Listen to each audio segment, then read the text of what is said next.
మీ అందరికీ తెలుసు, ఈరోజు ప్రజలందరూ కూడా ఒక ప్రశాంతమైన వాతావరణాన్ని గడపడం ఒక ఎత్తు అయితే, ఒక పక్క నుంచి అభివృద్ధి కార్యక్రమాలు, ఒక పక్క నుంచి సంక్షేమ కార్యక్రమాలు, మరోవైపు నుంచి సమాజానికి దిక్సూచి, సమాజానికి జీవనాడి అయినటువంటి విద్య వైద్య విషయంలోని కూడా ప్రత్యేకమైన దృష్టి పెట్టి ఈరోజు ఎన్డీఏ కూటమి, ప్రత్యేకంగా గౌరవ ముఖ్యమంత్రి గారు నారా చంద్రబాబు నాయుడు గారు కేంద్ర సహాయ సహకారములతో ఈరోజు ఎన్డీఏ కూటమి సహాయ సహకారంతో ఈ గవర్నమెంట్ని ఎంత ముందుకు తీసుకెళ్తున్నారో మనందరికీ అర్థమవుతుంది.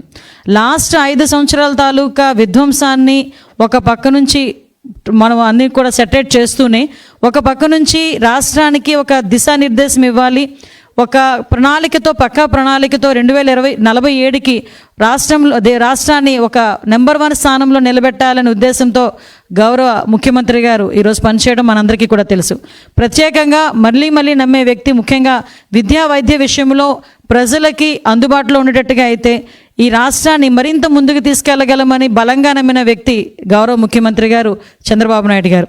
అయితే ఈ సమయంలో ఈరోజు దానికి ప్రత్యేకమైన స్థానం కల్పించడమే కాకుండా, సుమారుగా మొన్న క్యాబినెట్లో కూడా 1,25,00,000 కుటుంబాలకి 25 లక్షల వరకు కూడా ఎన్టీఆర్ వైద్య సేవ ద్వారా ఈరోజు వాళ్ళందరికీ కూడా వైద్య సహాయం అందించేదానికి నిర్ణయించడం ఒక పరిణామం అయితే, ఈరోజు ప్రత్యేకంగా ప్రతి ఒక్క కూడా మెడికల్ కాలేజీలు, అదేవిధంగా ఆసుపత్రులు ఉన్న చోట వ్యక్తులతో కాలతో జీవన ప్రమాణాలు మెరుగుపడతాయి, వాళ్ళకి సరైన వైద్యం అందించగలం అనే ఉద్దేశంతో ఈరోజు వైద్య కళాశాలని కూడా ఏర్పాటు చేయడం అనేది నిజంగా ఒక శుభ పరిణామం కింద భావించాలి.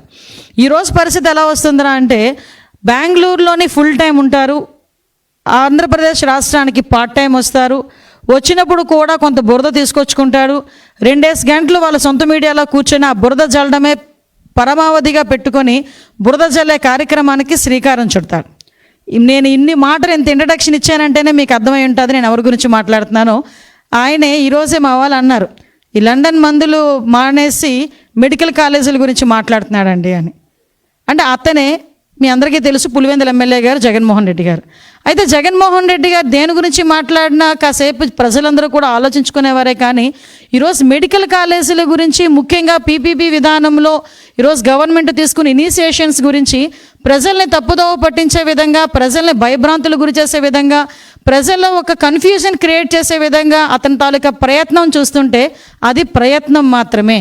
ఎందుకంటే ప్రజలు కూడా చాలా క్లారిటీగా ఉన్నారు, ప్రజలు కూడా చాలా క్లియర్గా ఉన్నారు.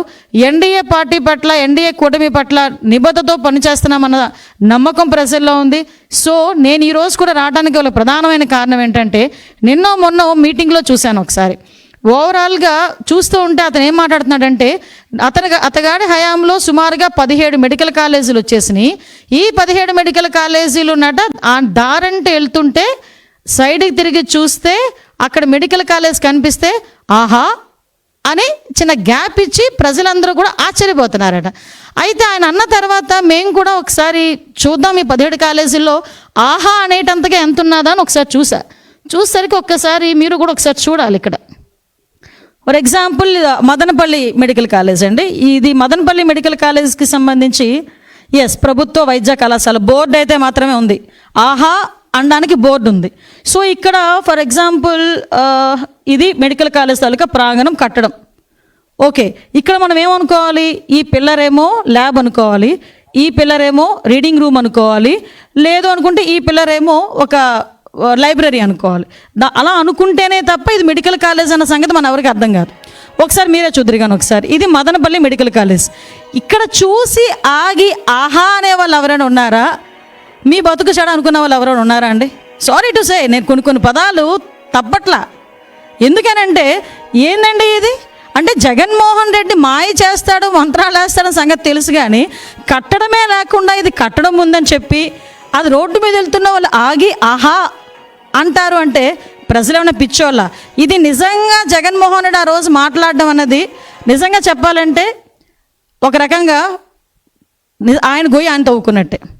ఎందుకంటే 17 కాలేజీలు కట్టేసాము, 17 కాలేజీలు అడ్మిషన్స్ అయిపోతున్నాయి, మేము ఇలా చేసాము, ఇంతమంది ఏంటంటే ఇంకో మాజీ మంత్రి అంటాడు, ఆయనకి తెలుగు ఉండి మాట్లాడుతున్నాడు, తెలుగు లేక మాట్లాడుతున్నాడు తెలియట్లా, ఇంటికి ఒక వైద్యుడిని అందిద్దామని జగన్మోహన్ రెడ్డి అనుకున్నాడంట. ఇంటికి ఒక వైద్యుడిని అందిద్దామని జగన్మోహన్ రెడ్డి అనుకుంటే ఈ 17 కాలేజీల్లో ఇంకో కాలేజ్, ఇంకో మచ్చుతునక ఎక్కడంటే ఇది మార్కాపురం. జస్ట్ చూడండి ఒకసారి ఏ స్టేజ్లో ఉందో ఒకసారి చూడండి. ఇది మార్కాపురం మెడికల్ కాలేజ్. ఇందులో అడ్మిషన్స్ అయితే ఎక్కడ కూర్చొని చదువుకుంటారు విద్యార్థులు? కనీసం ఫ్యాకల్టీ ఇవ్వడానికైనా ఒక ఆస్కారం ఉందా? ఎంత పర్సంటేజ్ ఇందులో కంప్లీట్ అయ్యి ఉంటుందో ఒకసారి ఆలోచన చేయండి. ఆహా అనుకునే స్ట్రక్చర్ ఇది ఒకటి. Next structure Bapatla medical college ఇది. ఇవన్నీ ఆయన 17 మెడికల్ కాలేజీలు నేను ఇచ్చాను అని చెప్తున్న దాంట్లో మచ్చు తుణుకులు ఇవన్నీ నేను చెప్తున్నవి. ఒకసారి ఇది చూడండి, ఒకసారి ఇది ఏ స్టేజ్లో ఉందో చూడండి. ఇవన్నీ కూడా ఈరోజు what ever it Jaganmohan Reddy నేను ఇచ్చాను మెడికల్ కాలేజీలు వీటిలన్నింటినీ ప్రైవేటు పరం చేసేసి వైద్య విద్యని ప్రజలకి దూరం చేస్తున్నారు అన్న పదానికి ఈరోజు మీరు అందరూ ఒకసారి ఆలోచన చేసుకోవాల్సిన పరిస్థితి అదే ఉంది. సో ఇవన్నీ కూడా పాలకొల్లు మెడికల్ కాలేజ్ అండి ఇది. ఒకసారి మీరే చూడండి, పాలకొల్లు మెడికల్ కాలేజ్ ఇది ఏ స్టేజ్లో ఉందో ఒకసారి చూడండి. ఇందులో ఎక్కడ ల్యాబ్ పెడతావు? ఎక్కడ ఈరోజు అడ్మిషన్స్ ఇస్తే ఎక్కడ తీసుకెళ్ళి కూర్చోబెడతావు? ఈరోజు ఎక్కడ ఈ మొండిగోడల మధ్యలో కూర్చోబెట్టాలా పిల్లల్ని తీసుకెళ్ళి అడ్మిషన్ తీసుకొని? పాటలు ఎక్కడ చెప్పుకోవాలి? నర్సీపట్నం మెడికల్ కాలేజ్ చూడండి ఒకసారి, ఇది నర్సీపట్నం మెడికల్ కాలేజ్.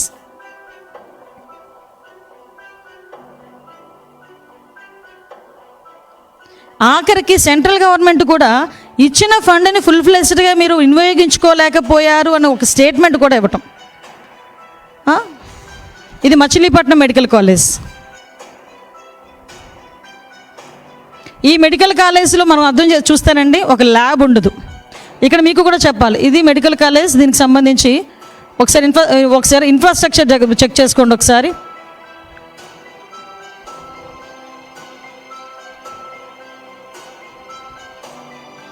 ఇవి ఈయన అనుకుంటున్న మెడికల్ కాలేజీలు.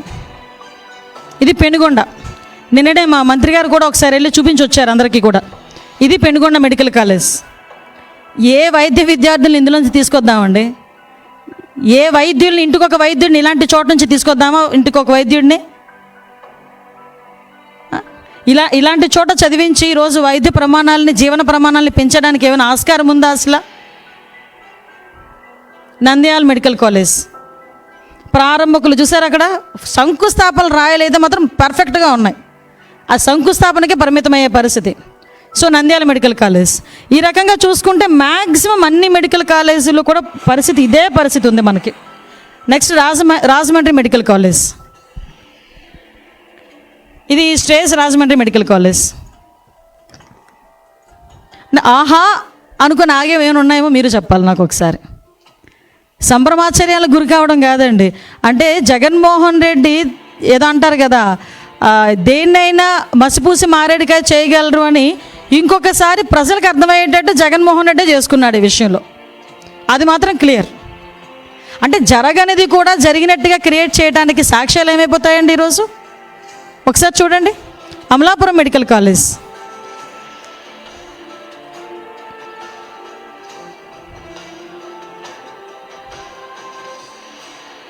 ఇది అనకాపల్లి మెడికల్ కాలేజ్. ఇది స్ట్రక్చర్.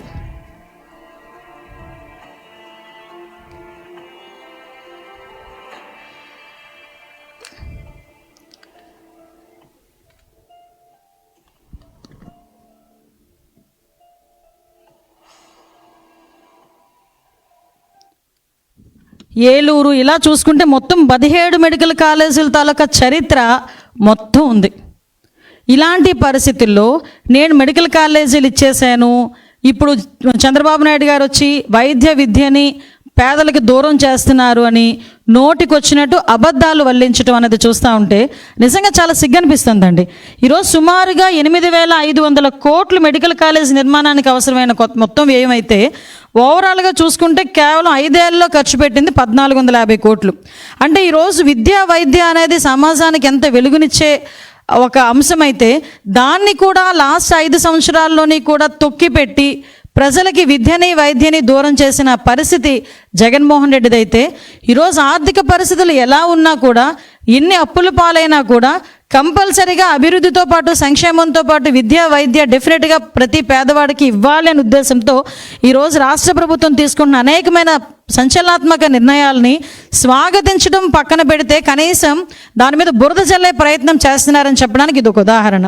అంటే ఈరోజు పీపీపీ మోడల్ అనేసరికి ఎందుకు ఉలిక్కి పడుతున్నాడో నాకు అర్థం కావట్లేదు. పీపీపీ మోడల్ అంటే పబ్లిక్ ప్రైవేట్ పార్ట్నర్షిప్ అండి. ఇది జేపీపీ మోడల్ కాదు, జగన్ ప్రైవేట్ పార్ట్నర్షిప్ కాదు, ఇది పీపీపీ, పబ్లిక్ ప్రైవేట్ పార్ట్నర్షిప్.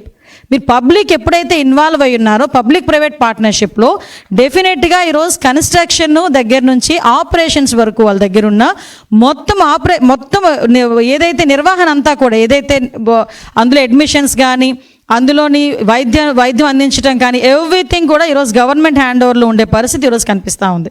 అంటే పర్టికులర్గా వాళ్ళు ఏంటంటే ఇన్ఫ్రాస్ట్రక్చర్ క్రియేట్ చేస్తారు, కన్స్ట్రక్షన్ చేస్తారు, 33 years లీజ్ ఉంటుంది. అన్నీ ఆ సమయంలోని కూడా డెఫినెట్గా మొత్తం ఆపరేషన్ సిస్టమ్ అంతా కూడా గవర్నమెంట్ చేస్తుంది. అందులో అడ్మిషన్స్ కూడా యాజ్ పర్ గవర్నమెంట్ రూల్స్ ప్రకారమే జరుగుతాయి. ఈరోజు కొత్తగా పీపీపీ మోడల్లో ఏదో ఆంధ్రప్రదేశ్ గవర్నమెంట్ వచ్చి వైద్య కళాశాలలో ఉన్న సీట్లను అమ్ముకుంటుంది అని మీరు అంటున్నారు, కానీ యాజ్ పర్ ఎన్ఎంసి రూల్స్ ప్రకారం కూడా 1999 యాక్ట్ ప్రకారం కూడా పీపీపీ మోడల్లో మెడికల్ కాలేజెస్ ఇవ్వచ్చు అని నేషనల్ మెడికల్ కౌన్సిల్ కూడా ధృవీకరించింది. యాజ్ పర్ దట్ ఈరోజు మనం చూసుకుంటే మన పక్క రాష్ట్రమైన కర్ణాటకలోని ఆల్రెడీ 12 మెడికల్ కాలేజెస్ కన్స్ట్రక్షన్ అవుతున్నాయి. అదేవిధంగా ఈరోజు ఉత్తరప్రదేశ్లో కూడా ఇంకొక 12 మెడికల్ కాలేజెస్ రన్ అవుతున్నాయి. అంటే పీపీపీ మోడల్లో నేను చెప్తున్నా. ఈరోజు ఈ పీపీపీ మోడల్లోని మీరు మాట్లాడుతున్నట్టుగా ల్యాండు, హాస్పిటల్ ప్రొవైడింగ్ అన్నీ కూడా ఈరోజు గవర్నమెంట్ చూసుకుంటే కన్స్ట్రక్షను, టీచింగ్, నాన్ టీచింగ్ వాళ్ళకి సంబంధించిన అడ్మినిస్ట్రేషన్ కూడా వాళ్ళు ప్రైవేట్ ఈ పీపీపీ మోడల్లో మనం చేసుకుంటాం. అంటే ఓవరాల్గా చూసుకుంటే గవర్నమెంట్ హ్యాండ్ ఓవర్లు ఇప్పుడు ఏదైతే మీరు కన్వీనర్ కోటా 50%, మామూలు జనరల్ కోటా 50% ఆ రోజు మీరు పెట్టింది ఏదైతే సిస్టమ్ ఉందో యాజ్ టీ సిస్టమ్ని కూడా ఈ రోజుకి కూడా మేము రన్ చేయడానికి సిద్ధపడ్డాం. అంటే ఈరోజు పీపీపీ మోడల్ వల్ల ఏ ఒక్క సీటు కూడా పేదలకు అందుబాటులో లేకుండా ఉండదు. యాజ్ పర్ రూల్ ఏదైతే జరుగుతుందో ఇంతవరకు ఎలాగైతే జరిగినాయో అలాగే జరుగుతాయి. ఇందులో మా తాలూకు ఉత్సుకత ఏంటంటే తొందరగా పని అవ్వాలి, తొందరగా ఈరోజు మెడికల్ కాలేజెస్ ఓపెన్ అవ్వాలి. మీ అందరికీ తెలుసు 2024 జూలై 24 అనుకుంటా, ఐ థింక్ సో, ఆ రోజు ఈ ఎన్ఎంసీ వాళ్ళు నేషనల్ మెడికల్ కౌన్సిల్ వాళ్ళు ఒక ఎంక్వైరీ చేసి వాళ్ళకు రిపోర్ట్ ఇచ్చి ఎట్టి పరిస్థితుల్లోనే ఇక్కడ అడ్మిషన్స్ ఇవ్వడానికి అవ్వదు అని చెప్పి ఆ రోజు ఒక రిపోర్ట్ కూడా మన మొహాన్ని కొట్టారు. ఆ రోజు మన సంగతి చూసుకుంటే వాళ్ళు ఏం చెప్పారంటే 47% మాత్రమే ఇక్కడ వర్క్లు అయినాయి, ఇన్ఫ్రాస్ట్రక్చర్ ఇంకా లేదు, 47% కూడా అవ్వాల. 47%తో మేము ఇవ్వలేము, ఫ్యాకల్టీ లేరు, ప్రొఫెసర్స్ లేరు, అసోసియేట్ ప్రొఫెసర్స్ లేరు, ల్యాబులు లేవు, కనీసం ఒక లైబ్రరీ లేదు, క్లాస్ రూమ్ సరిగా లేవు, ఇన్ని ఇన్ఫ్రాస్ట్రక్చర్స్ లేని కారణంగా మేము అడ్మిషన్స్ ఇవ్వలేము అని చెప్పి చాలా క్లియర్గా నేషనల్ మెడికల్ కౌన్సిల్ వాళ్ళు 2024 జూలై 24 ఆ రోజు మనందరికీ కూడా ఒక పేపర్లో కూడా ఒక రిపోర్ట్ వచ్చింది, మనందరికీ కూడా ఒక సర్క్యులర్ వచ్చింది. అంటే మీరు లాస్ట్ 5 సంవత్సరాలు చేసిన పాపానికి కనీసం ఒక అడ్మిషన్ కూడా తీసుకొచ్చుకునే పొజిషన్ రాలేకుండా పోయింది. పైగా ఈరోజు మా మీద ఏమి బురద చల్లుతారు, మేమేదో అడ్మిషన్స్ వెనక్కి పంపించాము అన్నట్టుగా పెడతారు.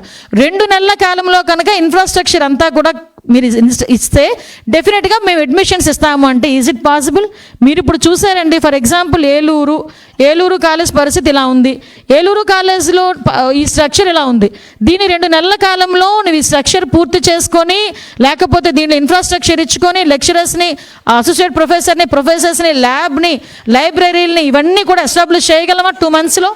ఇదిగో పాడేరు మెడికల్ కాలేజ్ పరిస్థితి అంటే 2 నెలల కాలంలో అది జరిగే పరిస్థితి కాదు కాబట్టి ఆ రోజు మేము కూడా కాసేపు ఆగాల్సి వచ్చింది. దాన్ని ఏ రకంగా ప్రొజెక్ట్ చేశారండి, వచ్చిన మెడికల్ సీట్లు వెనక్కి పంపించేశారు. అంటే మీకు బుర్రుండి మాట్లాడుతున్నారా, బుర్ర లేకుండా మాట్లాడుతున్నారా?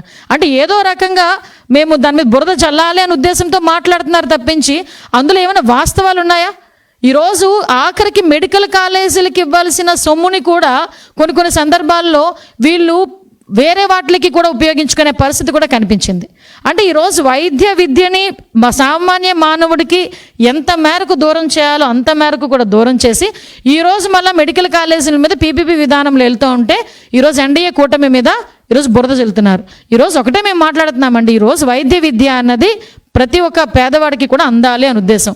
ముఖ్యంగా వైద్య విద్య గనక పెరిగితే, వైద్య ప్రమాణాలు పెరిగితే జీవన ప్రమాణాలు మెరుగుపడతాయని నమ్మిన సిద్ధాంతాన్ని నమ్మిన వ్యక్తిగా ఈరోజు గౌరవ ముఖ్యమంత్రి గారు కానీ, గౌరవ ఉప ముఖ్యమంత్రి గారు కానీ, లోకేష్ బాబు గారు కానీ ప్రత్యేకంగా దీని మీద దృష్టి పెట్టి సెంట్రల్ గవర్నమెంట్ కూడా సహాయ సహకారాలతో ఈరోజు ముందుకెళ్తున్నాం. దీన్ని కూడా ఒక్కసారి ఆలోచన చేసుకుంటే దీన్ని కూడా డైజెస్ట్ చేసుకోలేని పరిస్థితుల్లో ఈరోజు జగన్మోహన్ రెడ్డి ఉండి దీని మీద బురద చల్లడానికి ప్రయత్నం చేస్తున్నారు. అంటే ఈరోజు ఎవరైనా ముందుకు వస్తే, అంటే నిన్న మొన్న చూసాం, టెండర్లకు ముందుకు వచ్చినా కూడా ఈయన వార్నింగ్ ఇస్తాడు. అంటే మీరు ఎవరు టెండర్లో పార్టిసిపేట్ చేయొద్దు అంటాడు, వచ్చిన వాళ్ళు బెదిరిస్తున్నారు. అంటే ఓవరాల్గా చెప్పాలంటే ఇక్కడ అభివృద్ధి జరగకూడదు అన్న ఒకే ఒక విషయంలో ఈరోజు ముందుకు తీసుకెళ్లే పరిస్థితి. మళ్ళీ చెప్తున్నా, పీపీపీ విధానం అంటే ప్రైవేటు పరం కాదు, ఇది పబ్లిక్ ప్రైవేట్ పార్ట్నర్షిప్తో నడిచేవి.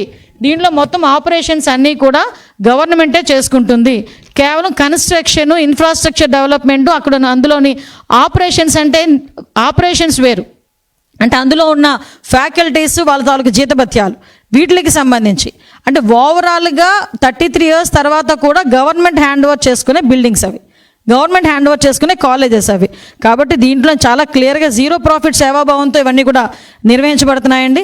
వీటిలోని కూడా ఎన్టీఆర్ వైద్య సేవ ఏదైతే ఉందో అది కూడా కొనసాగించబడుతుంది. ఇప్పుడు కూడా మేము అన్నీ కూడా పీపీపీ మోడల్లోని యాక్చువల్గా ఈ వైద్యాన్ని ప్రజలకు దగ్గర చేయాలని మేము ఆరాటపడుతున్నాం. మీ అందరికీ తెలుసు, టీడీపీ ఏంటంటే ఒక తెల్ల కోటికి ప్రాధాన్యత ఇస్తాం, అదే వైసీపీ అయితే నల్ల నోటికి ప్రాధాన్యత ఇచ్చే పరిస్థితి. కాబట్టే వాళ్ళ పరిస్థితులు అలా ఉన్నాయి. ఈరోజు మేము చేస్తున్న పనికి ప్రజల నుంచి మద్దతు లభించేసరికి దాన్ని ఎలాగ తిప్పికొట్టాలనే ఉద్దేశంతో లేని కొన్ని కుట్రలు కుతంత్రాలు కూడా అనేకమైన చేయటం అనేది కూడా మీ అందరికీ కూడా తెలిసిందే. దయచేసి ఇలాంటి కుట్రలు కుతంత్రాలు చేయకుండా ఒక్కటే కోరుకుంటున్నానండి, వీలైతే మీకు కూడా ఒకటి అప్పీల్ పెడుతున్నా, ప్రజలకు కూడా చెప్తున్నా, మేము ఈరోజు ప్రజలకు జవాబుదారీతనం.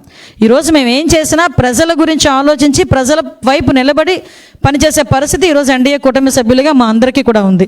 ఈరోజు జగన్మోహన్ రెడ్డి కూడా ఆలోచించుకోవాల్సిన విషయం ఏంటంటే, మంచి జరిగేటప్పుడు మంచి అనండి, అందులో ఇంకొంచెం మంచి జరగడానికి మీ సలహాలు సూచనలు ఇవ్వండి. అంతేగాని ఈరోజు డిస్ట్రక్షన్ చేస్తాము, ఏదో రకంగా బురద చల్లుతాము, అబద్ధాలని ప్రజలందరికి ముందుకు పంపిస్తామని చెప్తే కనుక ఆల్రెడీ ప్రజలు ఈ రోజుకే 11 సీట్లతో కనీసం ప్రతిపక్ష హోదా లేకుండా కూడా చేసిన పరిస్థితి. మళ్ళీ తిరిగి మీరు ఇదే పరిస్థితి కొనసాగితే కనుక డెఫినెట్గా ప్రజలకే వదిలేసే పరిస్థితి కూడా ఈరోజు కనిపిస్తూ ఉంది. Thank you.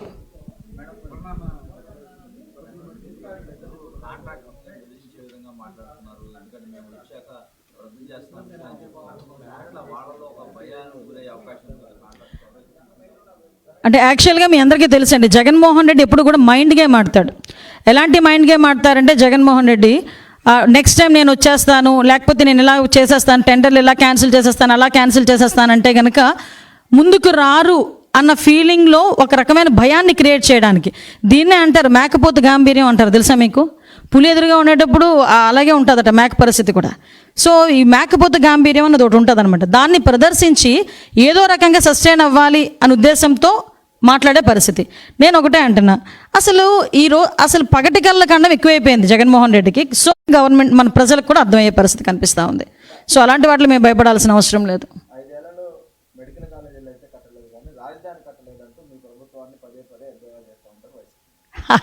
రాజధాని కట్టేదానికండి 2019 నుంచి 24 వరకు ఎవరు గవర్నమెంట్లో ఉన్నారు అప్పుడే మర్చిపోయాడా జగన్మోహన్ రెడ్డి? అమరావతి రాజధాని కాదు 3 రాజధానులు అని చెప్పి 3 ముక్కలు చేసి 5 సంవత్సరాలు గడిపేసిన సంగతి అప్పుడే మర్చిపోయాడా జగన్మోహన్ రెడ్డి? ఈరోజు అమరావతికి మళ్ళా పునర్ప్రారంభించడానికి నరేంద్ర మోడీ గారిని తీసుకొచ్చి ఈరోజు ఇక్కడ మళ్ళీ తిరిగి శంకుస్థాపన చేయించి దగ్గర 15,000 కోట్ల పైన ఈరోజు డబ్బులు తీసుకొచ్చి ఈరోజు కన్స్ట్రక్షన్ స్టార్ట్ చేస్తూ ఉంటే, బెంగళూరులో కూర్చొని మళ్ళీ డైరెక్ట్ తాడేపల్లి, అంటే ఇతను టూర్ ఎలా ఉంటుందంటే బెంగళూరు ఎయిర్పోర్టు, విజయవాడ ఎయిర్పోర్టు, తాడేపల్లి, మళ్ళీ తాడేపల్లి నుంచి విజయవాడ ఎయిర్పోర్టు, మళ్ళీ వెంటనే బెంగళూరు.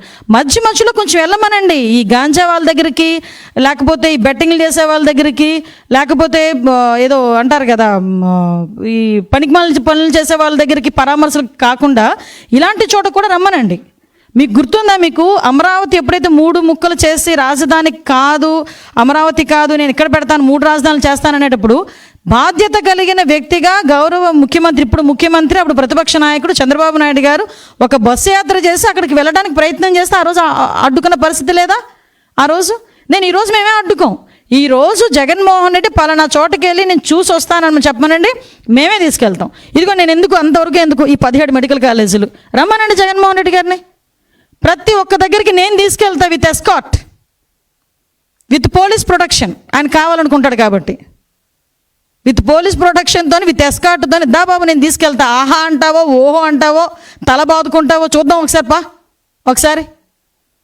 అంతే తప్పించి ఇంట్లో కూర్చొని బురద చల్లేస్తాను, మళ్ళీ ఫ్లైట్ ఎక్కేస్తాను, బెంగళూరు వెళ్ళిపోతానంటే కనుక అవ్వదబ్బా అది. ఇది ఆంధ్రప్రదేశ్ రాజకీయం. కాబట్టి ఒకసారి ఆలోచన చేసుకోవాలి అందరూ కూడా.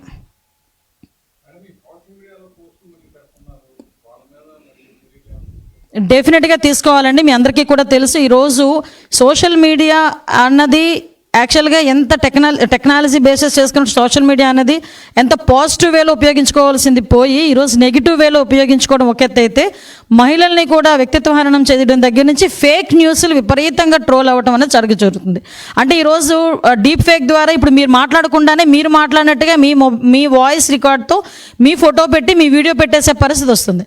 అది జనాలు కూడా అది నిజమా కాదా నమ్మే లోపు చాలా దాన్ని స్ప్రెడ్ చేసి ఇది నిజమని చెప్పి నమ్మించే ప్రయత్నం కూడా చేస్తున్నారు.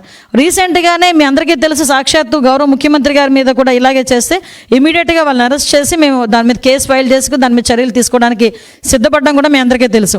ప్రత్యేకంగా ఇలాంటి వాటి గురించి అరికట్టడానికి ఈరోజు మంత్రుల తాలూకా సబ్ కమిటీ కూడా ఏర్పాటు చేసి ఈరోజు గౌరవ ముఖ్యమంత్రి గారు అసెంబ్లీలో దీని మీద ఒక యాక్ట్ తీసుకురావడానికి కూడా మా ప్రయత్నం కాదు, మేము రెడీగా ఉన్నాం. అంతేకాకుండా మీ అందరికీ కూడా ఒకటి తెలియజేయాలి, చాలామందికి బాగా ప్యాషన్ ఏంటంటే అకౌంట్ ఏమో ఇక్కడ అకౌంట్లో ఇక్కడ ఫేస్బుక్లో ఉంటారు, కానీ అకౌంట్ హోల్డర్ ఎక్కడ ఉంటాడంటే ఎక్కడ ఏ యూఎస్లోనో లేకపోతే ఎక్కడి నుంచో ఉండి ఫేక్ ఐడీస్తో మాట్లాడే పరిస్థితి. వాళ్ళకి అర్థం కావట్లే. వాళ్ళకే అని తెలివితేటలు ఉంటే చదువుకొని ఇక్కడికి వచ్చి ఉద్యోగాలు చేసిన టెక్నికల్ పర్సన్స్కి ఇంకేం తెలివితేటలు ఉంటాయండి? ఈరోజు వాళ్ళు ఆర్టిఫిషియల్ ఇంటెలిజెన్స్ టూల్స్ ద్వారా కూడా ఎవరెవరు ఎక్కడెక్కడ ఉన్నారు ఇలాంటి వాళ్ళు, అలాంటి వాటిని కూడా మేము ఐడెంటిఫై చేసుకోవడానికి గవర్నమెంట్ సిద్ధంగా ఉంది. దానికి తగ్గ టెక్నికల్ సపోర్ట్ కూడా ఈరోజు మన ఆంధ్రప్రదేశ్లో ఉండడం నిజంగా మన మంచి పరిణామం కింద భావించాలి. సోషల్ మీడియా విషయంలో మాత్రం చాలా స్ట్రిక్ట్గా మాత్రం యాక్షన్ ఉంటుంది.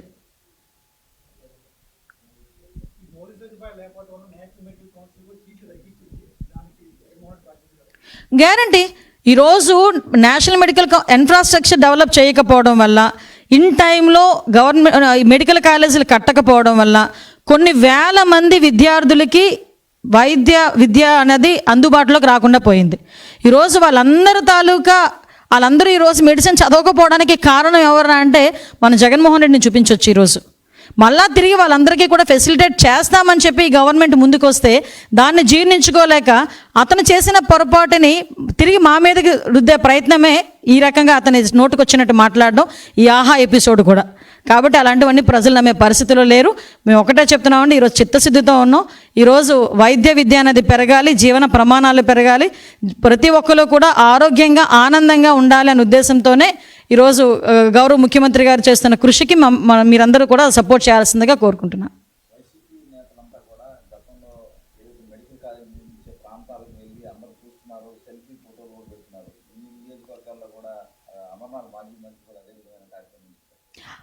అదే అసలు ఇప్పుడు ఆయన ఎక్కడ ఏ మెడికల్ కాలేజ్ నాకు తెలుసు, అనకాపల్లి మెడికల్ కాలేజ్కి వెళ్ళి ఒక ఫోటో తీసుకొని ఉంటాడు. మళ్ళీ ఒకసారి నేను రిపీట్ చేయను, అనకాపల్లి మెడికల్ కాలేజ్ ఏ పొజిషన్లో ఉందో. అనకాపల్లి అంటే ఇల్లు కట్టగానే ఏదో అంటారు కదా, ఇల్లు అలగ్గానే పండగ కాదండి. ఇల్లు కట్టిన తర్వాత ఏదైనా మన ఇన్ఫ్రాస్ట్రక్చర్ ఉంటుంది కదా. ఒక కాలేజ్ నడపాలంటే ఒక ప్రొఫెసర్స్ ఉండాలి, అసోసియేట్ ప్రొఫెసర్స్ ఉండాలి, ఒక లైబ్రరీ ఉండాలి, క్లాస్ రూమ్స్ ఉండాలి, దట్టు మెడికల్ కాలేజ్ అనేసరికి ఒక ల్యాబ్ ఉండాలి, ఇంత ఇన్ఫ్రాస్ట్రక్చర్ ఉండాలి. ఇంత ఇన్ఫ్రాస్ట్రక్చర్ లేకుండా మొండి గోడల మీద తీసుకొచ్చి అడ్మిషన్స్ ఇవ్వమంటే ఎవరిస్తారు? అందుకే కదా నేషనల్ మెడికల్ కౌన్సిల్ ఈరోజు అడ్మిషన్స్ ఇవ్వలేమని చెప్పి చేతులెత్తేసి వెళ్ళిపోయే పరిస్థితి కనిపించింది. ఈరోజు మేము 2027 కల్లా మేము పూర్తి చేస్తాం మెడికల్ కాలేజీలు, డెఫినెట్గా పూర్తి చేస్తాం. మా చిత్తశుద్ధితో మేము ఉన్నాం, సహకరించండి.